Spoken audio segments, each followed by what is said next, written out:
quando a gente pensa, né, na verdade, de todas as nossas corpas, né? Não falo só do meu lugar na bandeira, mas de toda a população LGBTQIA+, eu acho que uma das primeiras palavras que me vem à cabeça é a transgressão, né? Porque nós somos corpos e corpas transgressores, né? A gente quebra os padrões, a gente quebra a convenção social, a gente quebra esses padrões, então a gente é transgressor, sim.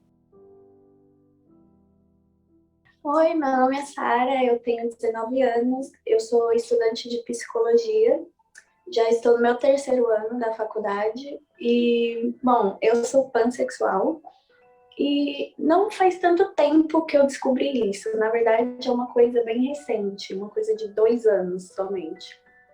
E, sei lá, para mim foi uma coisa tão extraordinária porque eu ainda não sabia ainda o que era ser pansexual. Na minha cabeça era ou você é gay, ou você é lésbica, ou você é hétero e afins. Aí, quando eu descobri mais sobre esse mundo LGBT, sobre todas as outras sexualidades, identidade de gênero, para mim foi uma coisa muito real. E aí eu descobri que eu era pan. Bom, meus pronomes são ela, dela, tudo no feminino. Me chamo Ana Júlia, eu tenho 20 anos, ela dela. Eu, no momento, me considero bi, mas a vida é muito doida e qualquer momento eu posso mudar. Mas eu atualmente trabalho numa escola, sou auxiliar, faço pedagogia na Unesp. Olá, meu nome é Diego, meus pronomes são ele, dele. Sou um rapaz trans, mas também sou bissexual. Vivo em Portugal, em Coimbra. No momento estou a estudar para entrar para a universidade, quero estudar neurociências. Ou então algo mais no ramo da medicina também. Imagina, estou a decidir. Meu nome é Jennifer, faço biomedicina na Unifesp, meus pronomes são ela, dela. Eu me encaixo muito bem hoje em dia na questão lésbica do LGBT e tenho 26 anos, sou de São Paulo, capital. Meu nome é Licou Signori, tenho 20 anos, sou estudante de Relações Internacionais na Unesp, me identifico como uma mulher cis bissexual e meus pronomes são ela, dela. Olá, meu nome é Joana dos Santos, tenho 30 anos, né? Vou fazer agora em abril. Sou de São Paulo, capital. Sou formado em Comunicações das Artes do Corpo, na PUC. Atuo como performer na área de atuação do burlesco, ou burlesque, né? Já há uns 3 anos, me apresentando na noite, fazendo performance de palco. E, na verdade, onde a minha pesquisa se encontra de corpos, né, trans dentro do burlesque, que ainda é um universo muito amplo, muito mente aberta, mas que ainda possui muito pouco espaço para corpos trans, né, dentro da cena burlesca. E aproveitando fazer uma autodescrição, né, eu sou uma mulher trans, de pele retinta. Estou com os cabelos bem cacheados, volumosos, na altura dos ombros, uma blusa preta, escrito South África, África do Sul, com um colar azul, brincos dourados de concha. E é isso. Eu sou o Roberto, tenho 19 anos, vou fazer 20 daqui 2 meses. Era 3 meses, já é 2, nossa, o tempo tá voando. Sou ele e dele. No momento eu só faço faculdade mesmo, tô de férias, mas tem todas as coisas à parte da faculdade, né? Por exemplo, tô no meu centro acadêmico, daí a gente não pode parar assim para as férias porque tá entrando calor, a gente ficou com o centro acadêmico fechado por 2 anos, então a coisa fica meio tumultuada, a gente precisa abrir tudo. E eu acho que eu sou o G da sigla, né?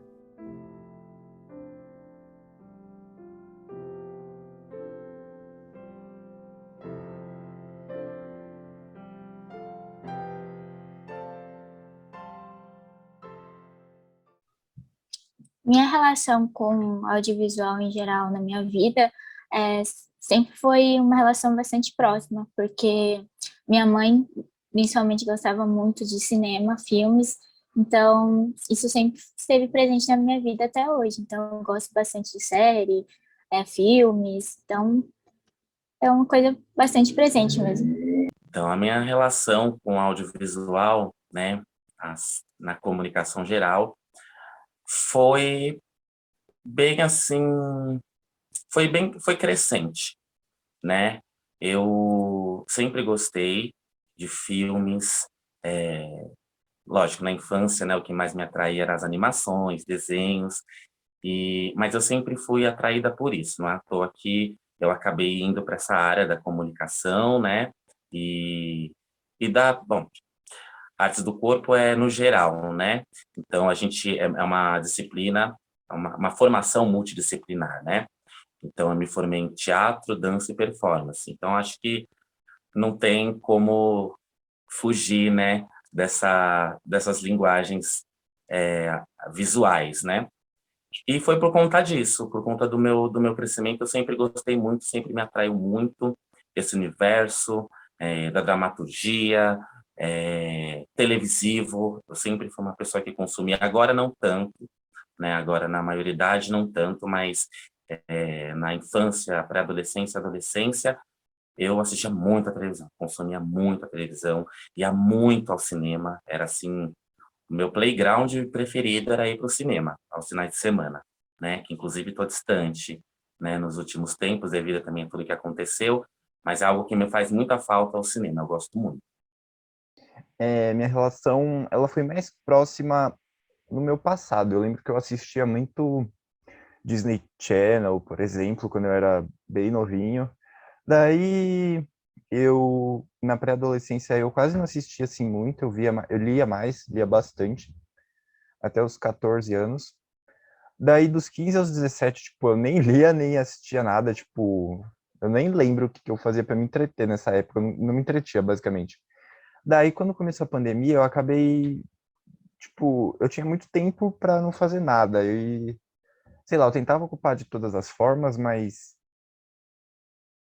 não encontrava como. Aí eu comecei a ver mais filmes da Netflix e agora eu sinto que eu vejo uma série, um filme todo dia. Tô feliz que ontem eu vi 3 filmes do Oscar, mas acho que é meio, tipo, o auge da minha vida, porque eu nunca fui tão, assim, cinéfilo, sabe? Minha relação com a televisão, o cinema, desde pequena foi algo assim muito grande, porque eu não imagino assim um momento em que eu falo, nossa, meu Deus, eu quero descansar e vou assistir alguma coisa, sabe? Ou seja, tanto como filme, série, teatro, coisa a ver com música, musicais, tudo para mim isso sempre foi muito importante.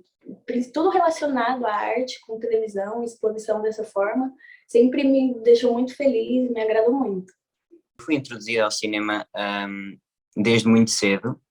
Quando eu era criança via bastantes filmes, nomeadamente de animação, porque pronto, quando uma pessoa é criança, né, tem que se ter cuidado com aquilo que se vê, mas sempre foi uma relação muito positiva, tanto que eu extraía dos filmes muito da minha imaginação, porque eu depois também escrevo histórias e sempre desde criança extraía muito do cinema inspirações, mesmo de vida e tudo, para a minha vida, para a minha própria vida, e sempre foi uma relação muito positiva. Desde muito pequena eu sempre tive acesso, me considero privilegiada de sempre ter tido acesso a cinema, a televisão, à internet, né? Por mais que estivesse surgindo naquela época ainda. Eu sempre amei assistir filme, eu sou apaixonada por filme, é uma coisa que eu amo demais, eu amo série, eu amo audiovisual, assim. Eu sou apaixonada por tudo que pode envolver a gente, mostrar uma coisa diferente, mostrar um novo. Eu me senti representada a primeira vez quando eu assisti, na verdade não representada, porque naquela época eu ainda não fazia ideia da minha sexualidade. Mas uma vez assim que eu me imaginei foi, provavelmente eu já tinha já uns 14 anos, quando assisti aquela série, Glee. E teve uma personagem que eu me identifiquei muito, mesmo ela sendo bissexual, foi o mais próximo que eu já cheguei a primeira vez assim de me identificar com alguém, que foi a Britney. ela desde sempre, ela se sentia atraída por homens, mulheres, e para ela tudo bem. Era uma coisa natural dela, e isso era tão espontâneo, assim, que foi a primeira vez que eu pensei, meu Deus, eu me imaginei agora, sendo assim. Identificar com algum personagem é uma questão muito complexa, porque eu demorei muito a entender a minha origem na questão de raça. Ser japonesa é uma questão muito nova para mim. Eu sempre soube que eu era diferente, né, da minha família, mas eu não me enxergava como japonesa. Eu não enxergava os meus traços da forma como as pessoas enxergam. Então, para mim, eu era uma pessoa branca. E aí, depois de muitos anos da minha vida, eu parei e falei assim, gente, eu não sou branca. Assim, as pessoas não me tratam como uma pessoa branca. Eu sou oriental, eu sou amarela, mas eu não me identifico como, não me identificava como, eu não entendia o que era ser, e as pessoas, elas me colocavam num lugar muito diferente. Então, estando no Brasil, onde as séries já não representam grande parte da sociedade, quando eu via um desenho com uma série com alguém branco, eu tentava muito me identificar com aquela pessoa, porque era a única representação que eu tinha. Então, dentro da minha própria casa é assim, na minha família. Então, é muito difícil pensar em algum personagem, em algum momento em que eu me identifiquei com alguma coisa da TV. Eu lembro que deve ter, tipo, acho que teve uma novela na Globo que era sobre alguma coisa da China, alguma coisa assim, eu não lembro o nome da novela. E aí eu via, tipo, olha, a primeira vez que eu vejo atores japoneses e orientais dentro da TV brasileira, no horário teoricamente nobre, que eu acho que era a novela das 6, e era uma novela meio fraca, porque tinha muita estereotipagem naquele sentido de raça. E aí eu não conseguia me identificar nisso também.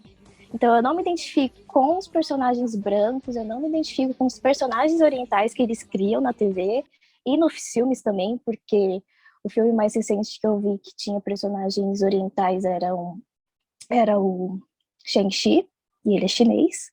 Então, assim, a cultura dele é totalmente diferente da que eu tenho na minha casa.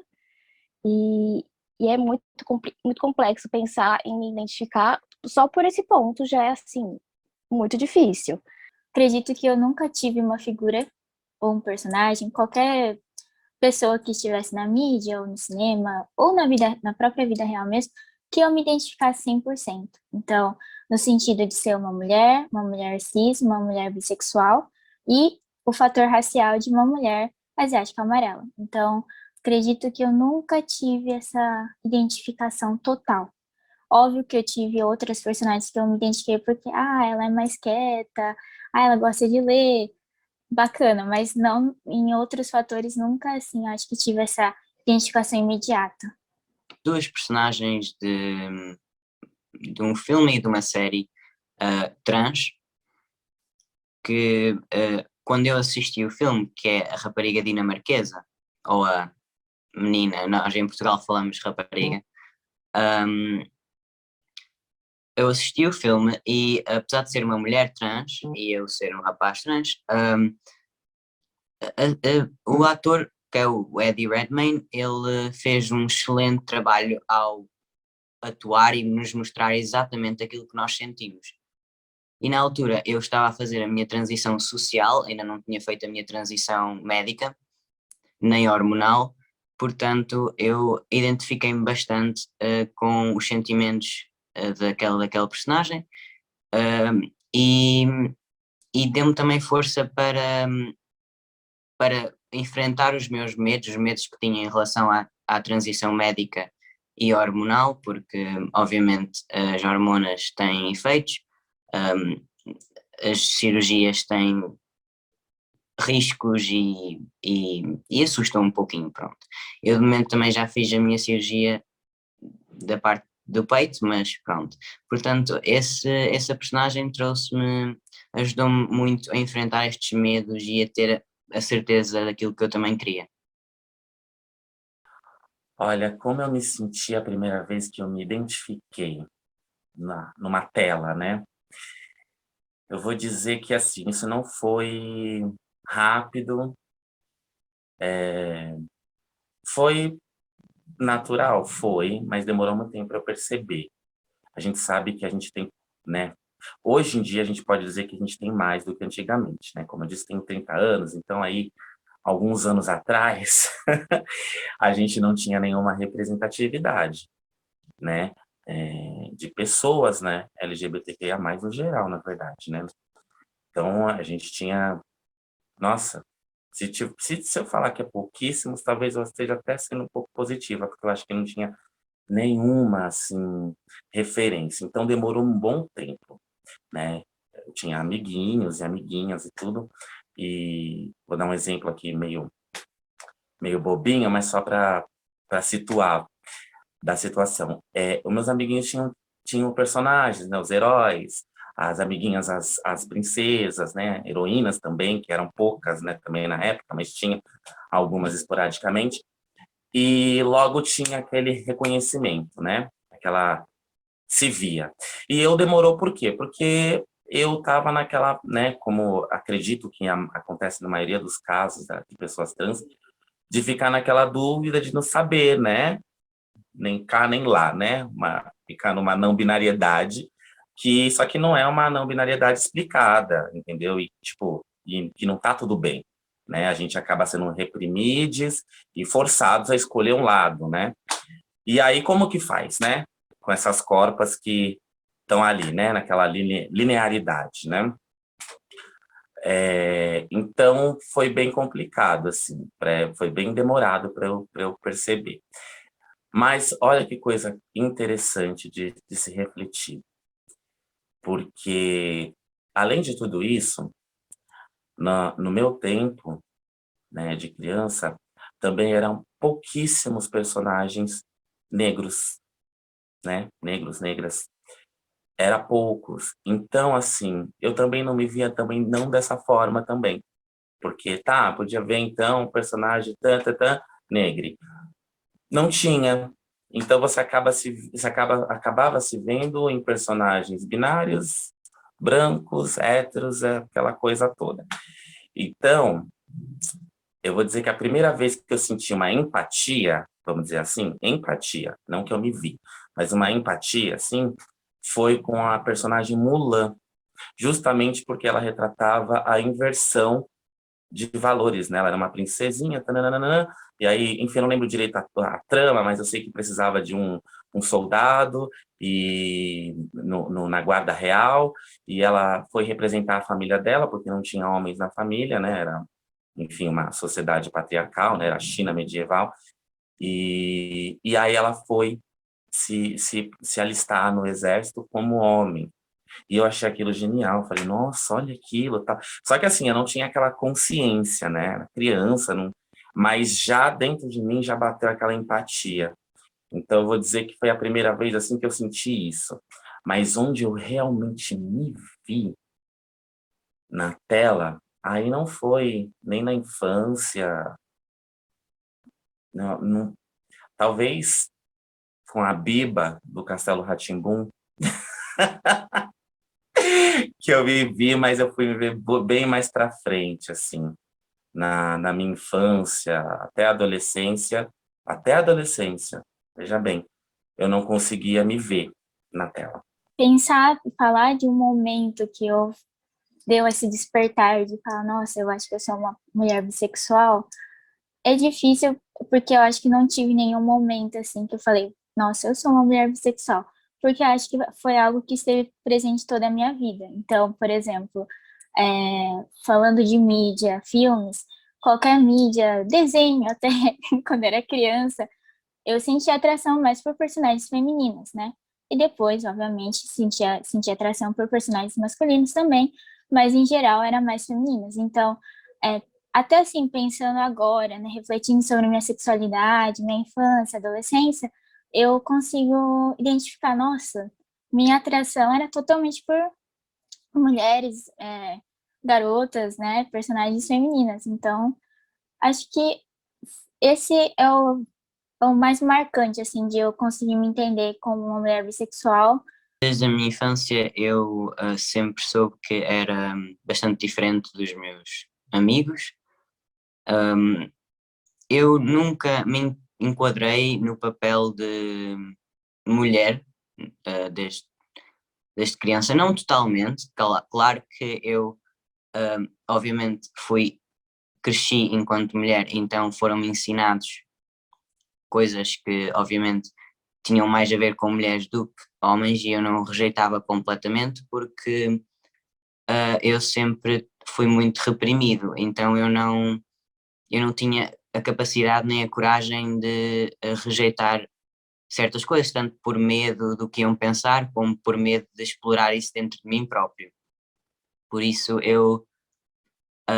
mas sempre notei desde criança, assim, algumas coisas que eram diferentes, nomeadamente tanto o facto de eu não me enquadrar totalmente no papel de mulher, e em relação à minha sexualidade, enquanto mulher no passado, eu tinha atração por pessoas do mesmo género que eu, e quando fiz a transição, continuei a sentir essa mesma atração por pessoas do mesmo género, tanto como pessoas do género oposto. O momento de verdade que aconteceu isso, de perceber que eu acho que eu sempre soube que eu era diferente. Não só pela minha aparência, mas pelo que eu sentia lá dentro que ninguém via.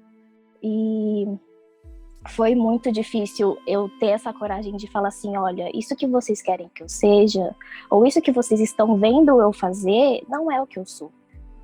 Eu acho que eu sempre soube que eu tinha algo de diferente, porém a vontade e a necessidade de ser, ela surgiu muito depois. Eu acho que eu já tinha uns 23 anos. Então, 23 não.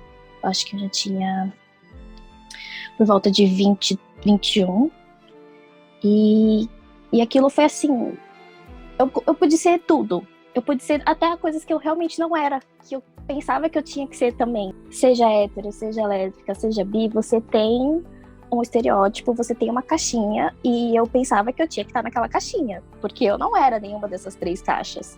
E aí eu tentei me enquadrar totalmente, e aí eu fui percebendo o que dava certo pra mim, o que não dava, o que fazia sentido pra mim, e eu parei de prestar atenção no que as pessoas falavam, porque quando eu comecei a me relacionar com uma mulher, era muito uma questão de, você tá confusa, é só uma fase. E aí eu peguei isso pra mim e falei, tá bom, pode ser que seja só uma fase, pode ser que não, então eu vou assumir o bissexual, porque as pessoas não vão me questionar tanto se eu falar eu sou bissexual, eu gosto de homens e de mulheres. Então, assim, você pode falar que é uma fase, mas eu estou confortável nessa sigla, e eu não vou sofrer tanto com os seus questionamentos, porque, mas você já se relacionou com homens? Sim, eu já me relacionei com homens, agora eu me relaciono com mulheres porque eu sou bi.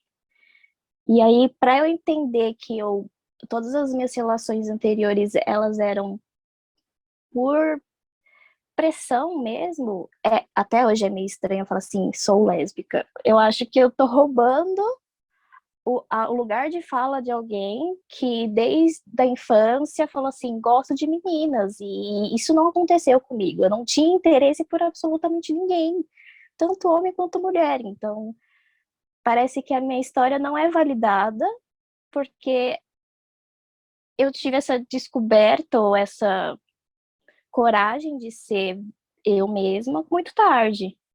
Então, hoje em dia eu me identifico como lésbica porque eu realmente enxergo as minhas experiências passadas como essa questão da sociedade me impor, a minha família me impor. Não foram coisas que me geraram trauma, como as pessoas geralmente dizem, tipo, você sofreu por causa disso, por isso que você virou não sei o quê. E não, minhas experiências foram muito legais, as pessoas sempre me trataram muito bem, só que é uma coisa que não fazia sentido para mim. Aquela vida não era minha, então eu acho que esse momento é muito único para cada um, e eu demorei muito para aceitar que esse momento tinha que existir para mim. Então, a vontade de suprir essa expectativa dos meus pais sempre foi muito maior do que a vontade de ser eu. Uma coisa assim que me fez perceber que que eu era pansexual foi quando eu pensava, tipo, todo mundo falava, mas você é bi, então você tem uma preferência por uma coisa ou por outra. Ou você é hétero, ou você é gay ou lésbica. Sempre tem esse, tipo, mas você gosta mais do quê? E pra mim nunca foi assim, porque na minha questão com a minha sexualidade foi sempre que eu não via, tipo, identidade de gênero ou sexualidade. Eu via como aquela pessoa era comigo. Tipo, uau, mas a sua personalidade, ela é assim? Pra mim não importa se sua sexualidade, identidade de gênero, mas como que você é? Aí, e isso para as pessoas era muito diferente, porque as pessoas sempre falavam assim, mas você tem que preferir um, sabe? Sempre tem um que a gente gosta mais.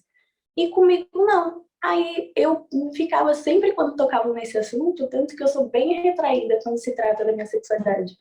Quando tocavam nesse assunto, eu ficava, não sei. E sobre isso sempre foi um assunto que me incomodou. Até os meus 17 anos, falar sobre minha sexualidade para mim era tipo, meu Deus, não quero. Eu acho que quando eu realmente, tipo, entendi o que potencialmente eu poderia ser, foi quando eu entrei na faculdade aqui em Marília, que eu vi pessoas que eu falei, nossa, isso é muito normal, isso é muito natural. E na minha cabeça, eu fiquei pensando, meu Deus, como tanto tempo eu pude achar que, tipo, isso não era normal de alguma forma, sabe? Porque, infelizmente, eu acho que a gente ainda tem muito pensamento na nossa cabeça que não condiz com a nossa realidade de, tipo, isso é errado. Quem diz que aquilo é errado, sabe? Seus pais disseram porque para eles é errado, não que para você seja. Então, eu acho que esse despertar para mim, de verdade, foi quando eu entrei na faculdade, o despertar de quem eu era, de fato, que eu estou sendo, né? Estou me tornando. E eu acho que foi nesse momento. E hoje a minha mãe sabe, hoje eu namoro uma mulher, e é muito doido porque foi muito difícil para mim e para ela ao mesmo tempo, porque eu namoro há 1 ano e 2 meses. Eu escondi dela do acho que uns 10 meses, se não me engano. Ela acabou descobrindo por uma marca no meu dedo da aliança, mas ela falou, eu já desconfiava, já sabia. Foi bizarro. Achei que ia ser expulsa de casa, mas tudo certo. E hoje ela se dá super bem, mas foi um choque para ela e foi um choque para mim, porque foi muito difícil. Ela falou muitas palavras duras para mim, sabe? Então acho que esse foi o maior momento de me sentir livre. Eu acho que eu percebi essa diferenciação quando eu tinha uns 13 ou 14 anos. Eu acho que o que isso mudou em mim foi que, eu não sei, eu acho que por a gente viver num lugar assim muito pequeno, assim, não existe meio que tribos urbanas, sabe? Existe é tipo uma variação, sabe? Tem um bloquinho dos populares e o resto. E naquele momento você percebe que nem o bloquinho assim da galera que vai pro para HP todo final de semana, nem o pessoal gamer, assim, que você não se encaixa. Tipo, você pode até ser amigo das pessoas, mas não é tipo, você não é 100% nenhum dos dois, entende? Quando eu me reconheci, quando eu vi uma potência em mim, foi ainda na escola, no colegial, quando eu estava tendo uma discussão. Nossa, estava bem no começo nesse projeto, né, de colocar a pauta de sexualidade dentro da escola, que antigamente não tinha, né, a sexualidade era nula, né, era apagada, era escondido. Ainda é, mas a gente vê alguma progressão, né, nos dias de hoje. Mas antigamente era terrível, né, não se discutia. Toda vez que tinha uma tentativa de colocar esses assuntos dentro de uma sala de aula, caía para um lado de zoeira, enfim, né, eu acho que também isso era mesclado muito com o constrangimento que os jovens que estavam ali, porque não tinha, né, essa discussão em casa, não tinha, era tudo muito privado, então acho que no constrangimento de falar aquilo abertamente, a defesa era brincar, zoar, né? E aí, numa vez, colocaram esse assunto, né? Que na época era GLBT, a sigla. Eu sou do tempo do GLBT. E lá falavam, né, sobre, enfim, trans não se falava, né? Trans, não binariedade, isso foram discussões que foram vindo mais modernas, embora sempre existiu, sempre, né, esteve aí, mas as discussões eram apagadas também. Então era tudo no GLBT, né? Que era o quê? Só gays e lésbicas, né? Nem bissexuais existiam direito, né? Eram apagados também. E aí foram falar algumas coisas e falaram sobre, inclusive sobre DSTs, né? E eu me senti assim muito ofendida da forma que foi falado, porque foi isso, né? Eu não me entendi já como trans logo de cara, né? Eu passei pelo caminho ali de ser, né, homossexual, porque era o que era discutido, era o que a gente via, então era a possibilidade que a gente se entendia, né? E, e aí eu me senti muito, assim, ofendida e eu parti para cima, assim, né, na conversa e me coloquei. Inclusive a professora na época ficou, assim, meio espantada, assim, né, com a minha reação. E eu percebi, assim, que eu tinha essa potência dentro de mim porque eu entendia das coisas. Mesmo sendo privada de muitas informações, de muitas coisas, eu entendia das coisas, assim, sabe? Eu já sabia quem eu era, entre aspas, né? Eu já tinha essa força dentro de mim, inclusive de enfrentar a sala. A gente sabe, né, as pessoas LGBTQIA+, que, né, passaram pelo período de colégio, de escola, sabe o quanto é duro, não é fácil, né? Hoje em dia tem nome, antigamente não tinha o nome de bullying, era zoeira mesmo, mas tinha as mesmas consequências. Muitas pessoas morreram por conta disso, né? Muitas pessoas sacrificaram sua vida acadêmica por conta disso, porque abandonavam. Eu mesma já estudei com duas pessoas, a outra voltou depois, mas duas pessoas que abandonaram a escola porque não aguentaram a pressão, né, de zoação, que eles diziam na época. Então, para eu ter tido essa coragem, assim, eu já percebia que eu já tinha sido muito mulher naquela época, de começar a me colocar, assim. Foi quando eu comecei a perceber. Falei, nossa, eu tenho essa potência dentro de mim, e aí o que é, né? O que que eu vou fazer com ela? Como eu vou lidar? Primeiro tive que aprender a lidar comigo mesma, né?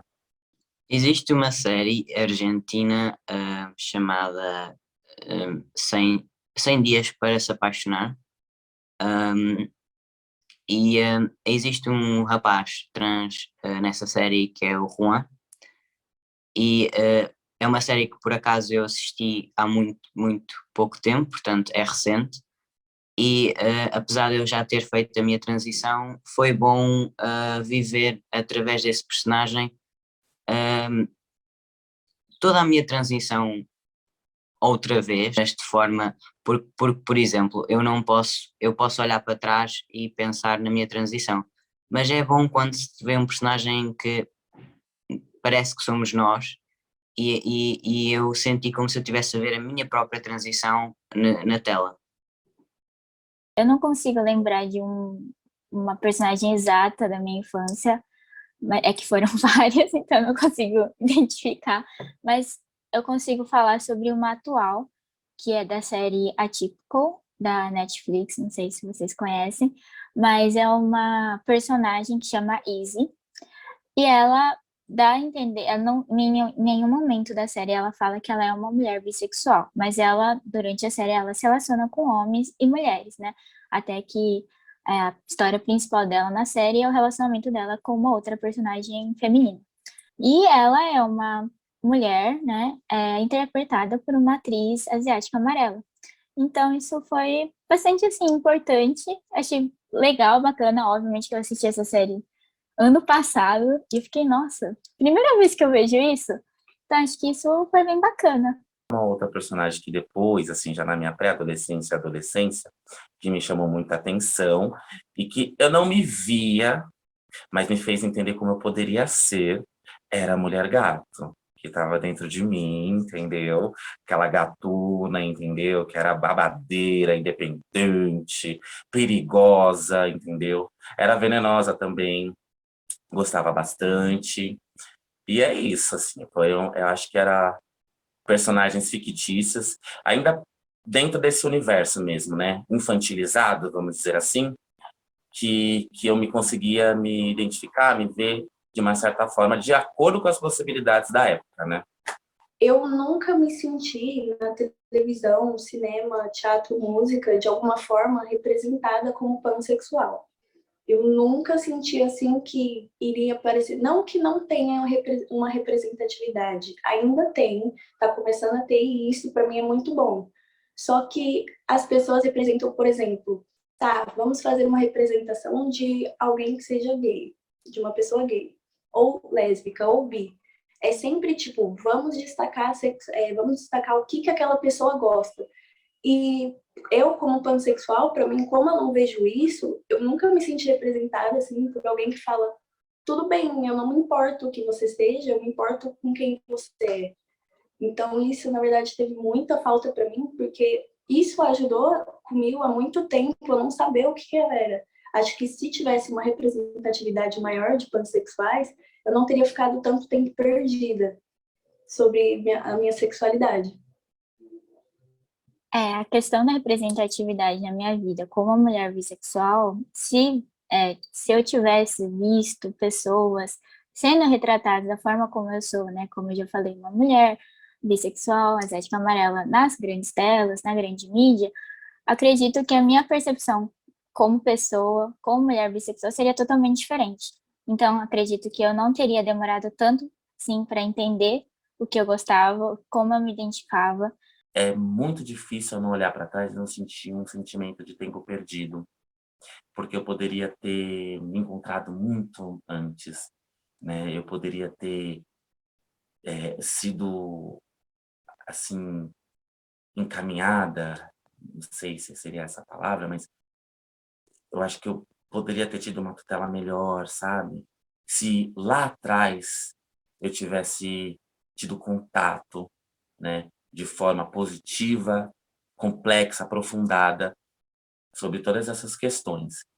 A falta da representatividade, num geral, ela não me impediu de ter esse insight dentro de mim, ou de pensar sobre isso, mas com certeza teria sido interessante, teria sido legal ter.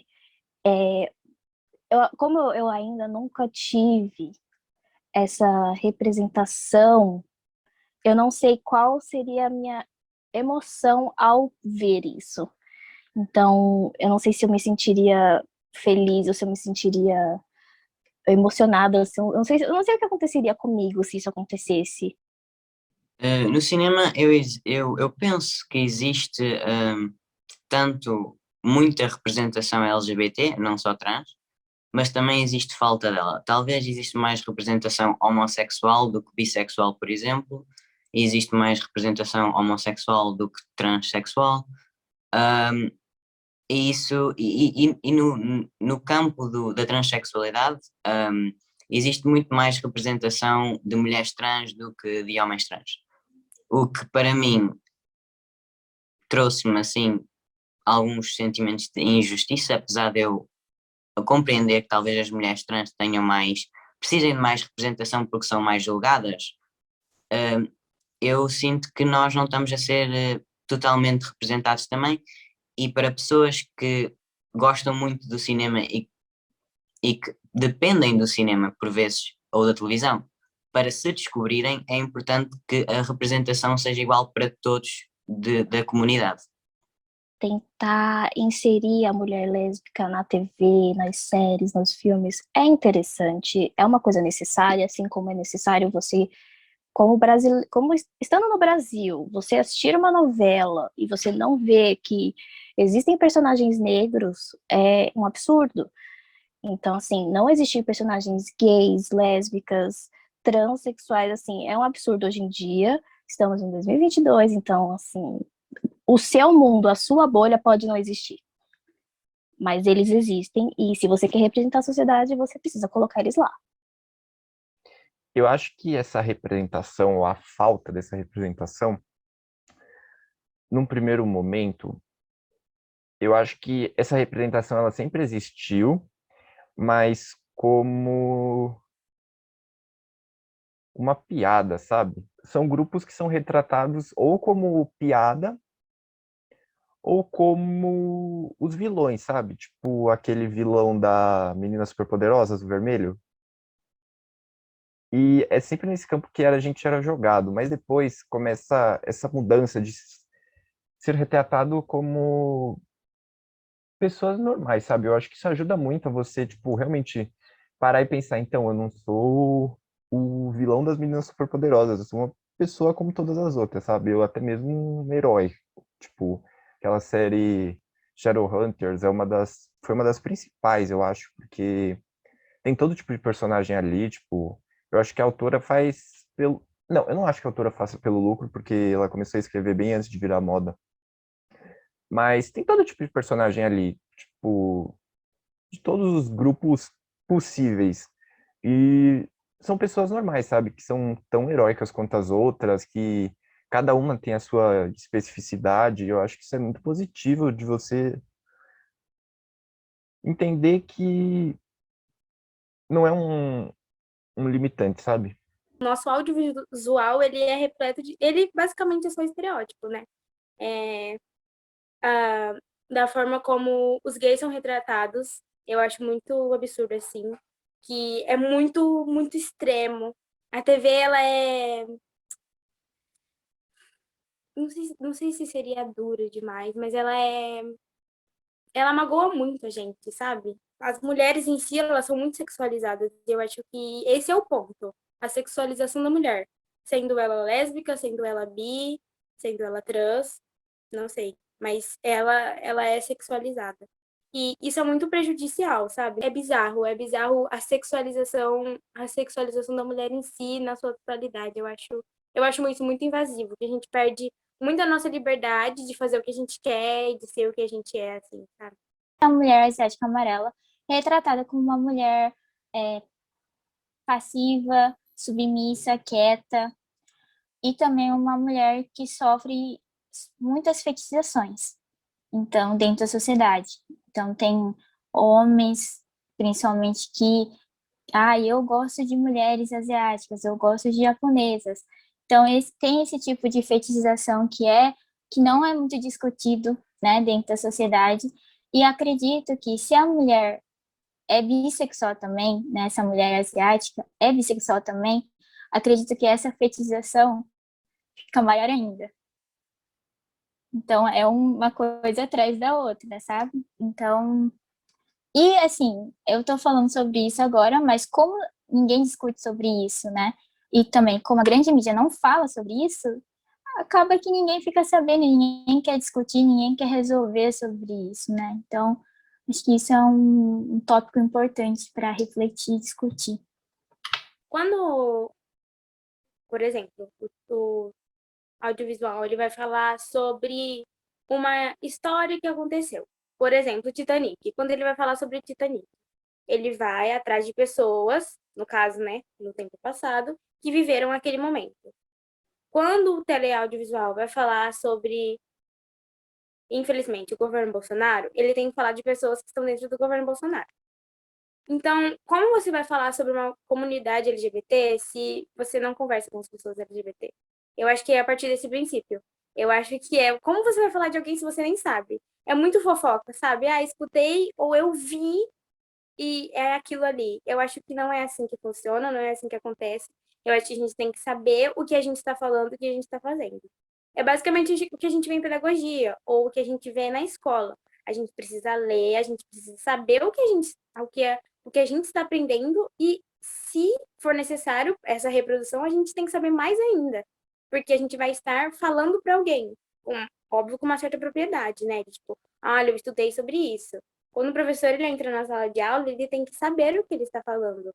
Então, óbvio que o professor ele não vai falar com alguém que estava no Holocausto, porque não tem como. Mas o livro de história e todas as fontes que tem dentro da internet, ele vai fazer isso possível. Então, eu acho que essa,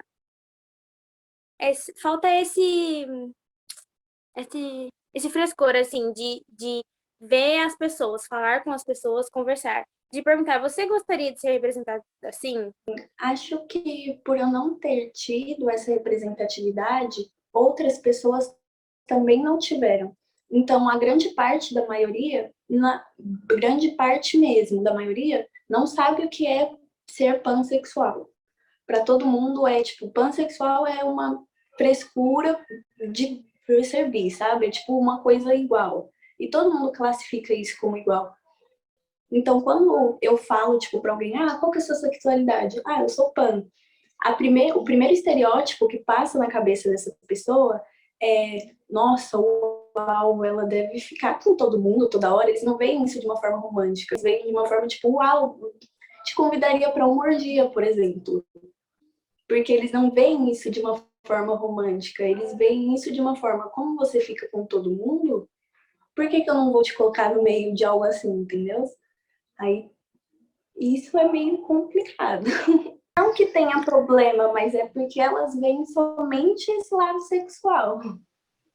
Apesar de, nos dias atuais, a grande mídia, os produtores buscarem representar mais pessoas de grupos minoritários, LGBTQIA+, grupos minoritários raciais, a gente ainda não vê uma representatividade bissexual que condiz com a realidade. Então, muitas vezes, essas representações de bissexuais reforçam estereótipos, estigmas. Então, na maioria das vezes, quando a gente vê bissexuais representados na grande mídia, esses personagens ou são pessoas que são retratadas como pessoas confusas, que não sabem se gostam de homens ou mulheres, não parece que só existe uma coisa. I'm not even sure bisexuality exists. I think it's just a layover on the way to gay town. Gay, straight, pick a side and stay there. Você pode gostar só de uma coisa, se identificar de uma só maneira. Então, isso também é bastante complicado, principalmente para nós, né? E também outro estigma é que as bissexuais são pessoas mais promíscuas. Não sei se essa é a palavra, mas são pessoas que gostam de, não tem pudor, quer pegar todo mundo, não como se fosse uma orientação sexual.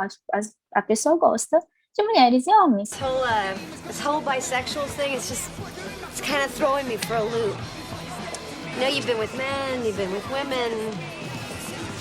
Wait, seriously, are you just looking at that guy? Carrie, I'm looking at you.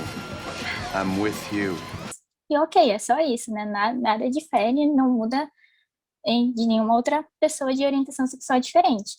Então, acredito que a representação LGBTQIA+, na grande mídia, tem vários problemas, principalmente naquelas siglas que são menos retratadas. Então, bissexuais, mulheres, pessoas trans. A representação de corpos trans na mídia, em geral, ela ainda está bem escassa. Mas a gente consegue dizer que a gente teve uma progressão do que era antes para o que é hoje, né? Hoje em dia, a discussão está em voga, a gente está vendo aí a Lina no BBB, embora a gente teve há muito tempo atrás, acho que 11 anos atrás, a gente teve a Ariadna.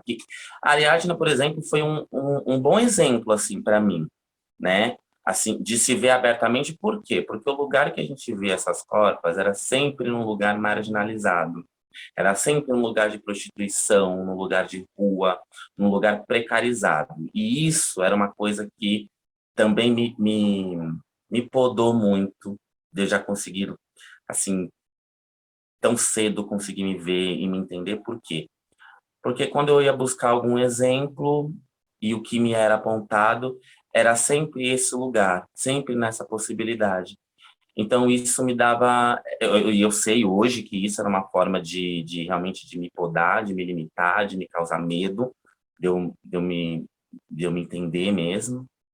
E eu falava, não, mas não é esse lugar que eu quero para mim. Tipo, tudo bem se for uma escolha, né? Eu não vejo um problema se, eu escolhi, eu quero, né?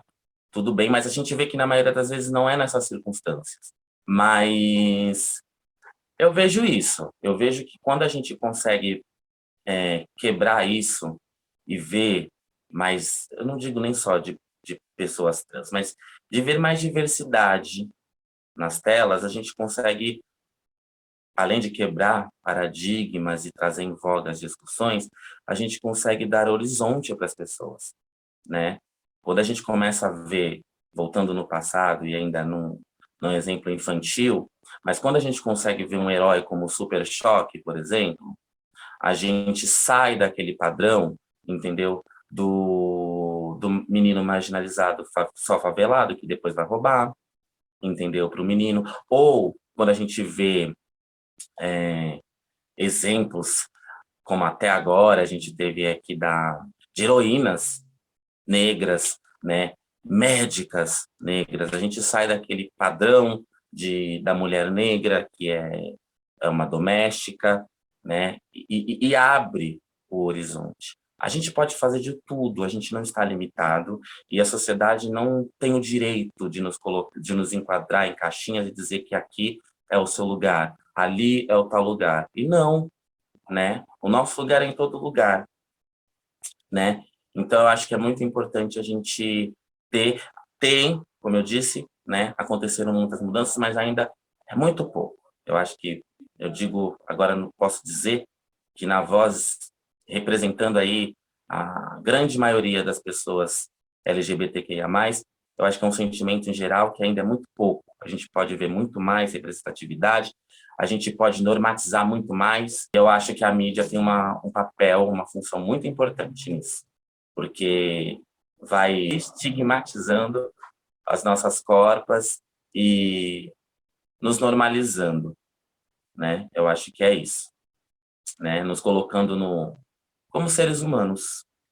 Eu vejo uma série de estereótipos, e somente depois que você vai um pouco ali, tem a possibilidade de estudar um pouco mais a fundo, você vai vendo assim como o alívio cômico das coisas acaba atrapalhando um pouco, sabe?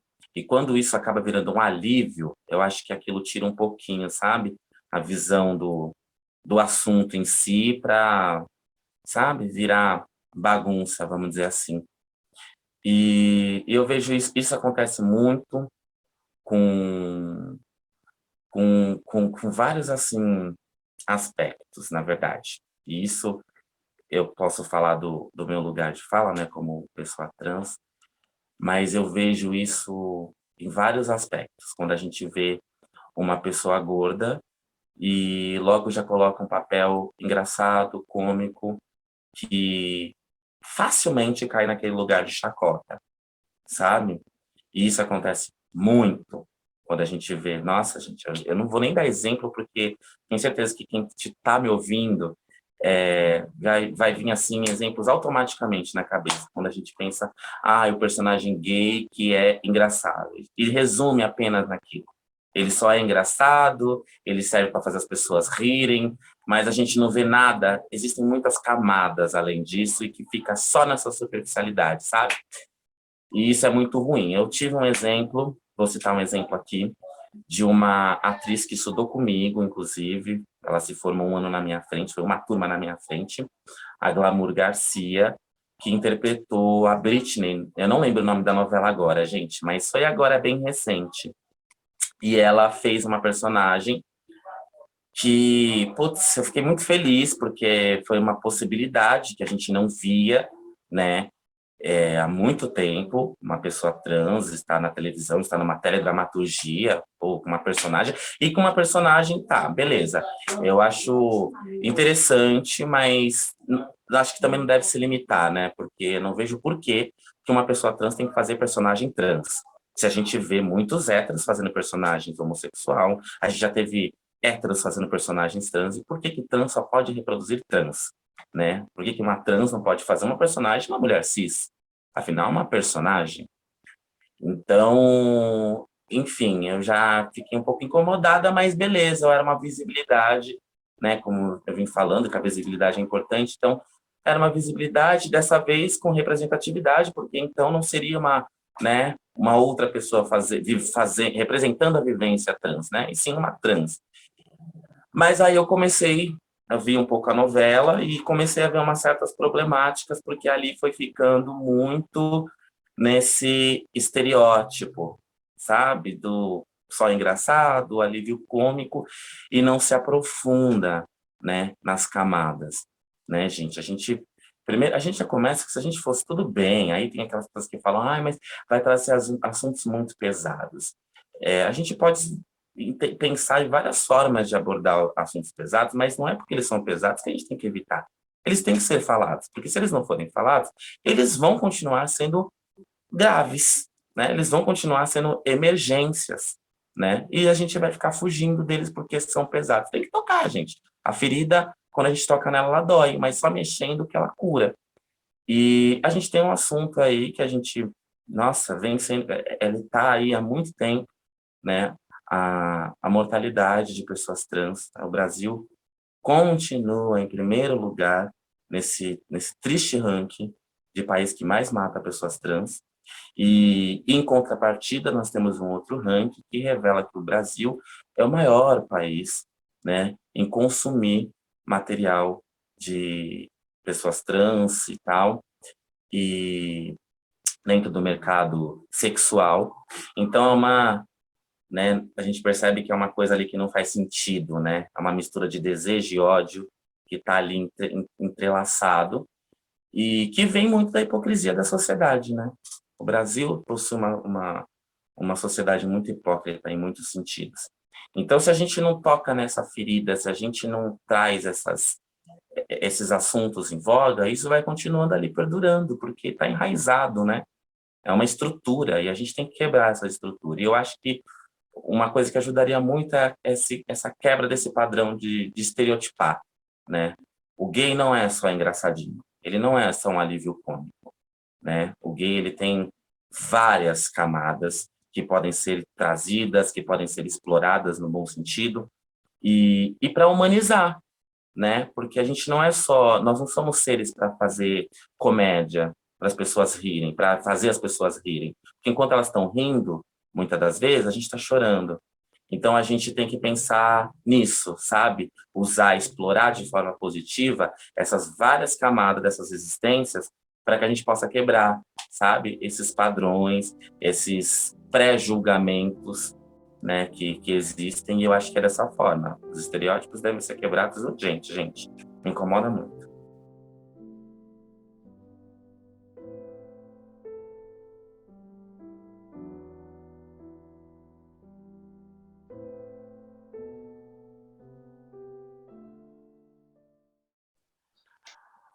Olha, a minha experiência com os aplicativos, né, de relacionamento, vamos colocar aí, né, os aplicativos de afeto, né, LGBTQIA+, eles são bem ambíguos, assim, sabe? Porque eu tive, ao mesmo tempo que eu tive, falando um pouco da minha experiência pessoal, né, e depois vou falar um pouco no geral. Mas da minha experiência pessoal, ela foi um pouco ambígua, porque assim como eu tive momentos positivos, experiências positivas, eu tive experiências bem negativas. Positivas é porque eu tive 3 relacionamentos que surgiram de aplicativos, né? Um duradouro, os outros 2 não tão longos assim, mas 3 relacionamentos saíram de aplicativo. Porém, eu acho os aplicativos muito perigosos, assim. Primeiro porque é uma coisa de internet, a internet, a gente sabe que é terra de gente, de alguém sim, né? A gente aí tem várias leis hoje em dia que nos dão respaldo, nos protegem, porém ainda é um campo que dá muita margem para muita violência, para muito golpe, para muita coisa. Então, assim, eu acho que poderia ser uma possibilidade muito interessante, muito boa, mas é muito mal trabalhado, é muito, sabe, assim, é muito ainda precarizado, assim, sabe? Eu penso que é uma ótima forma de conhecermos pessoas que fazem parte da mesma comunidade, porque na nossa vida do cotidiano e pronto, profissional, pessoal. Conhecemos muitas pessoas, mas não vamos estar a questioná-las se são bis, se são gays, se são lésbicas ou trans, não é? Não gostamos que façam essas perguntas a nós, também não vamos fazer essas perguntas aos outros. E por isso não temos maneira de saber. E às vezes podemos acabar por nos apaixonar por alguém que não tem a mesma orientação sexual que nós, ou que nem sequer dá a oportunidade a se relacionar com alguém, por exemplo, trans. Já me aconteceu. Por isso eu acho que as aplicações de relacionamento na comunidade LGBT são bastante positivas nesse sentido, porque lá sabemos exatamente com o que é que estamos a lidar e talvez não sofremos tanto rejeição, porque as pessoas são bastante mais, aceitam as pessoas melhor, não é? Uma vez que fazemos parte da mesma comunidade. Quando uma pessoa entra num aplicativo, é muito um mercado, sabe? Da mesma forma como você vai no mercado e escolhe olha todas as maçãs para ver a qual você quer, você entra no aplicativo, tipo, essa pessoa tem um nariz grande, não quero, sabe? Como se esse tipo de perfeição existisse nas pessoas. Você, sei lá, da mesma forma como você tá fora de casa, te oferecem uma maçã, você não vai ficar olhando, não, essa maçã que eu não quero porque ela tem uma batidinha aqui. Na vida real também não é assim, você não vai, tipo, tô conversando com você, mas você tem um nariz muito grande, não quero, sabe? Isso não é real. E aí eu também vou tocar num outro assunto, além desse perigo, né, desse perigo real, desse perigo mortal que esses aplicativos oferecem por falta desse respaldo de segurança, como a gente vê em muitos outros aplicativos por aí também, mas enfim, não vem ao caso, é também essa mercadologia dos corpos, né? E aí eu vou falar agora também do meu lugar de fala, porque eu me vejo, assim, às vezes dá um certo desgosto de entrar nesses aplicativos, porque você percebe o quanto o seu corpo vira mais uma parte daquele catálogo do que é que eu vou experimentar e do que é que eu vou degustar ali naquele momento. E aquilo nos coloca no lugar de descartáveis, de sem emoção, né? Porque parece que é aquilo, né? É um fast food, quase que um drive-in, né? Um drive-thru, na verdade, onde o cara se sente ali, é legalizado, entendeu? É ok, é legal você entrar ali, escolher qual é a carne que você vai se alimentar naquele momento, usar e jogar fora. E por trás, mais uma vez, tira a complexidade, né, daquele ser humano que está por trás daquele celular. E aí isso desperta vários gatilhos, né? Desde a ansiedade até a depressão, né? O sentimento da impossibilidade de se ter um relacionamento, de se viver um relacionamento, né? Parece que isso é inviável, né? Eu acho que a gente tem que tomar com muito cuidado, porque nesse meio podem não, existem pessoas que são homofóbicas. E aí, a partir desse momento, ela pode marcar um encontro com você e a partir daí pode acontecer muita coisa bizarra, muita coisa triste. Então, eu acho que esse é o ponto, tipo, tomar o cuidado, mas ao mesmo tempo você só quer ser livre ali naquele momento. Você quer ser feliz, você só quer dar uns beijos, ou você quer namorar, sabe assim? Então, eu acho que é sobre isso. Eu não vou saber precisar do tempo, me desculpa, mas eu acho que uns cerca de 5 anos, um pouco menos, eu perdi uma conhecida, também uma travesti, e ela foi assassinada de uma forma extremamente brutal, e porque ela conheceu um rapaz de aplicativo, tá? E aí torno aquela questão da gente ser o país, né, que mais mata pessoas trans e travestis, e que ao mesmo tempo é o país que mais consome, né, tanto vídeos, né, nesses sites pornográficos, como até o mercado sexual no geral. E essa situação foi uma situação dessa estatística, né? Era um cara que estava nesse aplicativo, estava à procura, e num rompante de loucura, de raiva, não é nem de loucura, não, é de raiva mesmo, né? De ódio. Ele se sentiu no direito de tirar a vida dela e de uma forma tão brutal, né? Ironicamente, o corpo dela foi encontrado, inclusive, dentro de uma UBS, do jardim de uma UBS, né? Aqui muito próximo da minha casa. Então, vocês conseguem perceber daí o perigo também que esses aplicativos expõem, né, as pessoas LGBTQIA+. E, né, a morte, sim, é real, mas de golpes também, né? A gente conhece vários casos de pessoas que, né, foram extorquidas por meio desses aplicativos. Eu, em si, eu nunca entrei sequer em relacionamento, em aplicativo de relacionamento. Eu nunca entrei porque interiorzão, né, gente? Não tinha nem isso. Então, quando eu vim pra cá, que foi mais real, assim, pra mim. Mas a minha amiga que morava comigo, ela tinha, e ela é bi também. E, até então, né, que eu saiba. Ela é bi também. E aí a gente sempre ficava, pra lá, pra cá. Era muito legal, assim. Mas não, eu não. É difícil ter uma opinião formada porque eu não uso, sabe? Então eu acho que pra mim é meio difícil. O que eu sei é de experiências dos meus amigos e amigas. Também vira e mexe, eu mexo no aplicativo deles só pra, né, dar uma julgada nas pessoas. Mas o que eu vejo é de mulheres bissexuais é que, por exemplo, uma conhecida minha, ela é lésbica, ela usa bastante os aplicativos de relacionamento, e eu já vi, tipo, perfis que falam, não quero bissexuais, tipo, não aceito bissexuais, então se você é, nem dá match. Eu não só em bissexual já vi outras siglas, né, sofrendo esse tipo de coisa dentro do aplicativo, e eu acho que isso é um reflexo, estereótipos, estigmas, preconceitos, né, da própria comunidade LGBTQIA+, sobre o grupo bissexual. Então, acho que isso é um ponto interessante, né, nos apps de relacionamento. Falando assim, até de fator racial, eu já vi, principalmente homens gays, né, já vi relatos de homens asiáticos gays, falando, olha, não quero asiáticos, não, se você é, não, nem vem.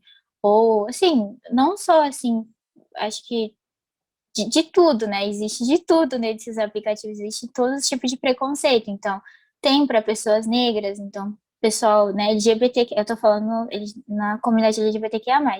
Mas eu acredito que para os héteros, obviamente, deve existir também, mas descrever mesmo na bio, né? Falando, ai, não aceito, não quero. Se você é X coisa, nem dá match, nem interage.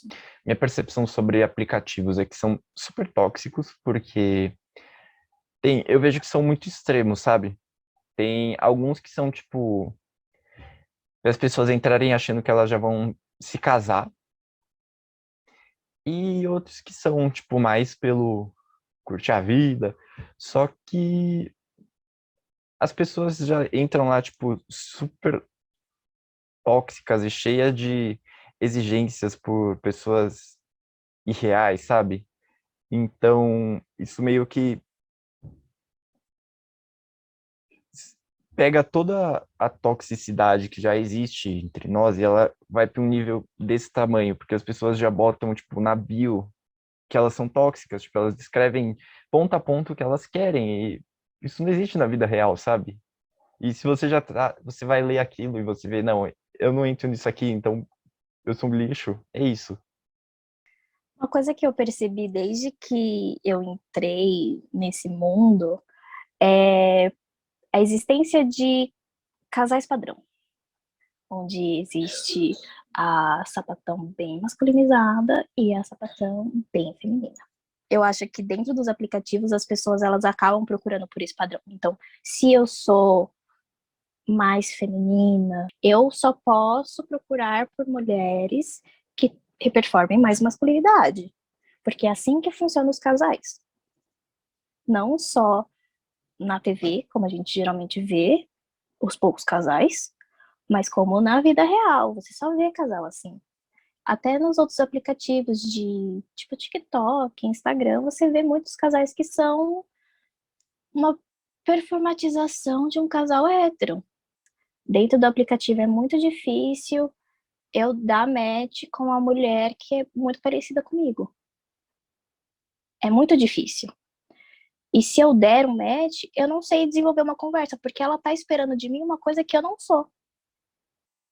Seja ela esperando que eu vá fazer um papel de homem da relação, ou de realmente ela não saber me abordar. E aí aquela relação se tornar de amizade. Porque as duas não sabem lidar com o que a outra está esperando. Pessoas que levam muito a sério essa perfumatização, esse estereótipo, elas não se conhecem, elas não sabem o que elas querem e acaba tendo aquele relacionamento muito conturbado. Porque você tá querendo ser alguma coisa que você não é.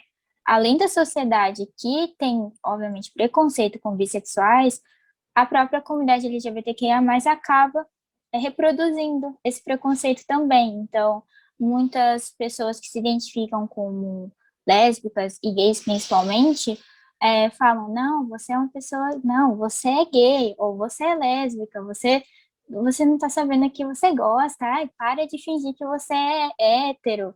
Então, tem todo esse preconceito, e acredito que hoje eu sofri muito esse preconceito, porque eu tenho um relacionamento há um tempo já com um homem, e isso fez com que muitos comentários rolassem na família, entre amigos, entre pessoas que eu nem conheço, que, nossa, ou era, ai, ela fala que gosta de mulher, mas é hétero, olha lá, ela tá namorando um homem, então ela é hétero. Ou, nossa, ela tá fingindo que é hétero, ela gosta de mulher. Então, e também acho que o meu relacionamento, que é também com um homem bissexual, acaba gerando um preconceito mais ainda. Então, a gente já foi chamado de casal fachada, sabe? Então, é uma coisa assim que é muito complicado, né? E também acho que não é muito falado. E uma coisa assim que falando assim totalmente da minha experiência é que eu tenho alguns amigos, amigas LGBTQIA+, e foram eles que reproduziram esse tipo de preconceito. Então, é muito triste, você acha que você vai ter acolhimento, vai ter um maior entendimento por esse grupo, né? Porque você é desse grupo, mas na realidade não é muito bem o que acontece, né? Então, óbvio que é a minha, né, vivência, mas, né, isso aconteceu, infelizmente, querendo ou não. Um dos principais estereótipos que eu vejo até hoje, não só nas séries, nos filmes, é a sapatão, machão, briguenta, que não vai com a cara de ninguém, não é amiga de ninguém, sempre com aquelas roupas pesadas, cabelo curto, aquela coisa assim, bem... Pessoas preconceituosas descrevendo uma sapatão. A partir do ponto que você coloca que a sapatão ela tem que ser aquilo, você tira toda a liberdade dela de ser, você constrói todo aquele papel em cima de características muito masculinas para dizer essa é uma lésbica de verdade. A minha experiência, ela foi aquele meio termo, foi bom e ruim. Porque no caso desses aplicativos LGBT de relacionamento, eles são, tipo assim, pelo menos para mim, foram melhores porque eu encontrei pessoas que pensam da mesma forma que eu. Não é a mesma coisa de um aplicativo de relacionamento para pessoas héteros, onde você vai falar que você é pan e a pessoa vai falar, tipo, tá bom, vamos ficar, mas não conta para ninguém o que aconteceu, algo do tipo, porque ninguém precisa saber disso, e esconder. E nesses aplicativos LGBT, para mim, é muito melhor. Eu tive uma experiência boa no sentido sexual. Encontrei pessoas que cheguei a sair com algumas pessoas e para elas tudo bem eu ser pan, tudo bem eu não ter um termo assim, tipo, você gosta de homem, de mulher ou do quê? Para elas tudo bem. Aí, porém, nesse lado sexual, né, na parte mais amorosa, não foi uma experiência tão boa. As pessoas dentro do aplicativo, elas veem a gente, tipo, de forma, quando você é pan, tá, você é o tipo de pessoa que eu quero ficar para ter algo sexual, não algo amoroso. Porque a maioria, na verdade, até para mim eles diziam, por que eu me envolveria com uma pessoa pansexual? Porque as probabilidades de ser traído são bem maiores. E isso não tem uma coisa a ver com a outra, sabe? Não é porque você vai gostar de todos, você gosta de todo mundo, todas as sexualidades, identidades, gênero, que você vai trair com a primeira pessoa que apareceu. Então foi uma experiência boa no lado sexual, porém no lado amoroso já foi horrível. Dentro dos aplicativos, eu penso que existem sim estereótipos, porque nós querendo ou não, nós somos ensinados de uma certa maneira, e quando a nossa família não é muito instruída, não entende muito da comunidade LGBT, obviamente que nos vai ensinar de uma maneira bastante estereotípica. Por isso, provavelmente vai dizer azul é para os meninos, rosa é para as meninas, vai dizer meninos brincam com carrinhos, meninas brincam com bonequinhas, coisas assim bastante estereótipas, que na comunidade LGBT também existe, não é? Que é, por exemplo, os homossexuais têm de ser bastante sensíveis, os transexuais não podem passar como trans, têm que se notar que são trans, coisas assim, coisas assim bastante estereotípicas. Por isso, eu penso que existe, que nós quando vamos para um aplicativo, quando entramos num aplicativo para nos relacionar com outras pessoas, nós já vamos com a cabeça um bocado formatada para pensar de maneira estereótipa. Por isso, mas, claro, se formos, e sendo pessoas LGBT, o que eu falei há bocado não é o caso de toda a gente, mas sendo pessoas que pertencem a uma comunidade de minoria na sociedade, não é? Eu penso que já somos de mente aberta, portanto não somos completamente controlados pelos estereótipos que nós sabemos que existem e pelos quais fomos ensinados. Mas sim, existem e provavelmente nós entramos nesses aplicativos a pensar já nos estereótipos, mas depois também vemos um leque de opções que não correspondem aos estereótipos e acabamos por aprender coisas novas que não sabíamos antes e, portanto, abrindo assim o nosso mundo, a nossa visão do mundo e a forma como todos interagimos uns com os outros, que difere e sempre será sempre diferente porque somos pessoas diferentes. Portanto, é uma questão de simplesmente dar-nos a oportunidade de aprender com cada pessoa. Pelo aplicativo, é tudo muito bom, tudo muito lindo, até o momento em que você encontra a pessoa. Aí, tipo, vamos supor que eu encontro uma menina, ela é heterossexual e ela quer ter relações comigo. Essa foi uma situação, na verdade, que foi mais triste do que engraçada. Porque ela, eu quero ir para experimentar e tudo mais. E ela foi super amorosa comigo, pelo aplicativo. Pessoalmente, já foi uma coisa, tipo, quando acabou, meu Deus, não conta para ninguém, ninguém pode saber que eu fiquei com uma menina, algo do tipo. Então, acho que se você conhece a pessoa fora do aplicativo e ela dentro do aplicativo, são coisas diferentes, sabe? São pessoas diferentes. Não em todos os casos, não generalizando, mas são coisas diferentes e isso acontece muito quem é do meio pansexual. Não só pansexual, acho que com todo mundo nos aplicativos.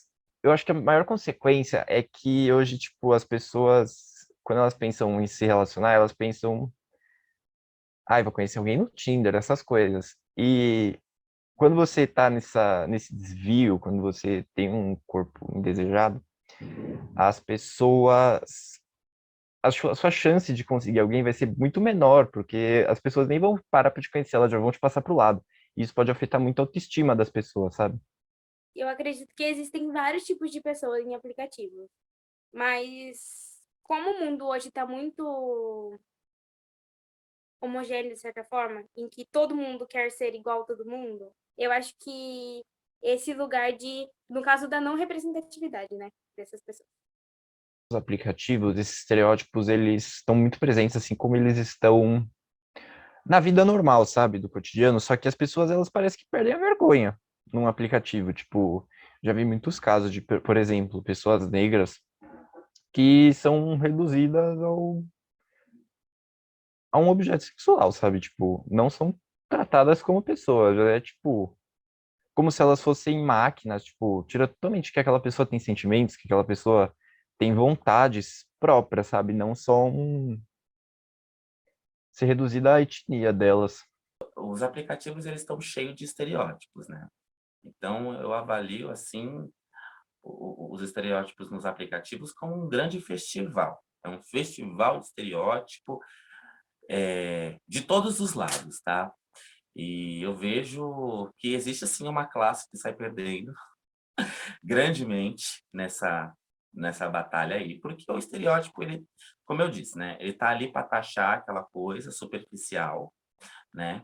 E aí a gente cria aquele estereótipo do ano, vamos dizer assim, que na verdade já perdura há muito tempo, mas tem os favoritinhos do mês, por assim dizer.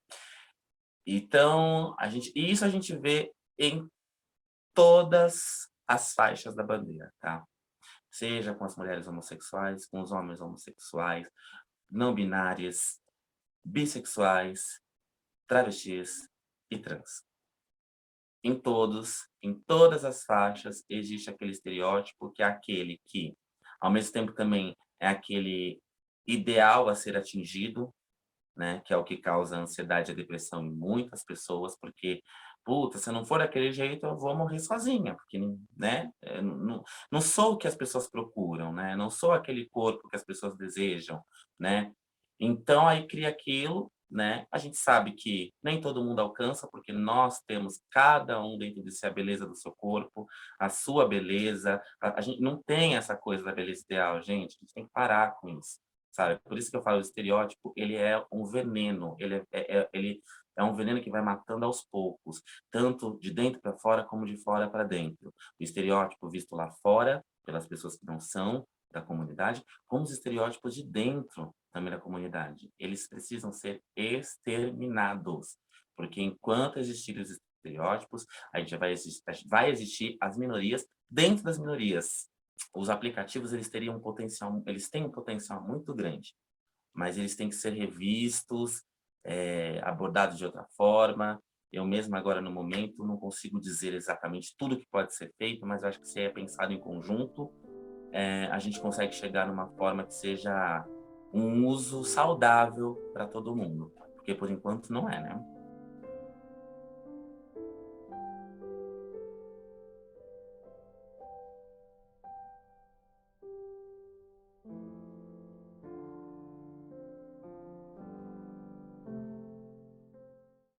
Eu vejo que essa relação entre o cinema e os aplicativos de relacionamento, ela